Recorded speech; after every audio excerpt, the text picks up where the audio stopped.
সকল অশান্তির দুইটা মূল আছে, আরেকজনের সাথে নিজেকে তুলনা করা, আরেকটা হলো আরেকজনের কাছে কি করা, আশা করা। মানুষের চাইতে বেশি আশা করা উচিত না।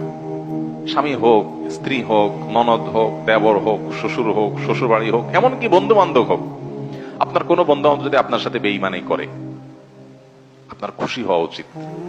খুশি হওয়া উচিত। কেন খুশি হবেন? বেঈমানি করলে আবার খুশি হবেন কেন?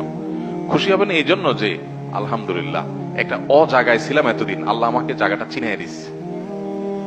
ও যদি বেঈমানিটা এখন না করতো, আমারে আরো কিছুদিন বাড়ায়া তারপরে করতো, আমি আরো বেশি ক্ষতিগ্রস্ত হইতাম।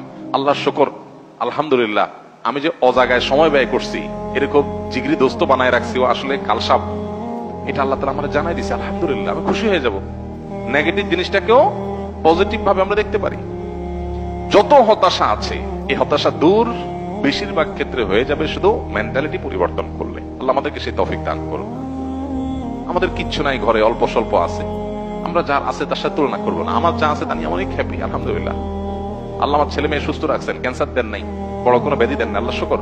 কিন্তু কাউকে ক্যান্সার দিয়েছেন, আলহামদুলিল্লাহ আল্লাহ তাআলা আমাকে মরার আগে তওবা করার সুযোগ দিয়েছেন। একটা ওয়ার্নিং আসছে, আমি এখন প্রস্তুতি নিয়ে যেতে পারি। অনেকে হঠাৎ চলে যাচ্ছে অ্যাক্সিডেন্টে, সেটা প্রস্তুতি নিতে পারে নাই। খারাপ কাজ করতে করতে গুনাহের পথে রাখতে তওবা করার আগে সে চলে গেল। আলহামদুলিল্লাহ আমাদের একটা ওয়ার্নিং পিরিয়ড পাইছি, এই সুযোগে আমি তওবা করে আমার আখিরাতটাকে সুন্দর করে যেতে পারি। প্রত্যেকটা নেগেটিভ জিনিসকে পজিটিভ দেখা যায়। বিশেষ করে আজকালকার যে হতাশা, এগুলো বেশিরভাগই হলো আমাদের অনেক খাই স্বভাবের কারণে। আমরা ভাবখান, আমি এরকম অনেক মানুষ দেখেছি ব্যক্তিগতভাবে, আমি পরিচিত অনেক মানুষের সাথে, নাই ভাই কিচ্ছু নাই, ব্যবসা বাণিজ্য অবস্থা একবারে খারাপ।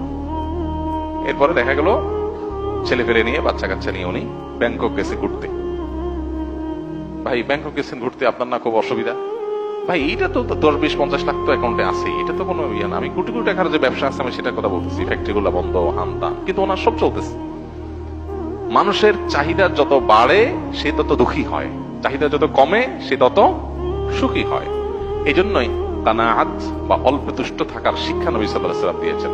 মুসলমান কখনো খাই স্বভাবের হবে না। যত বেশি খাই স্বভাব হবে, যত বেশি অন্যের কাছে আশা থাকবে, তত বেশি আপনি দুঃখী হবেন। এই জন্য এই জিনিসটা ছাড়তে হবে। কারোর কাছে আশা খুব বেশি করা যাবে না, এবং অন্যের সাথে কম্পেয়ার করা যাবে না। বিশেষ করে অন্য আমার চাইতে ভালো থাকলে ওটার ব্যাপারে কম্পেয়ার করা যাবে না।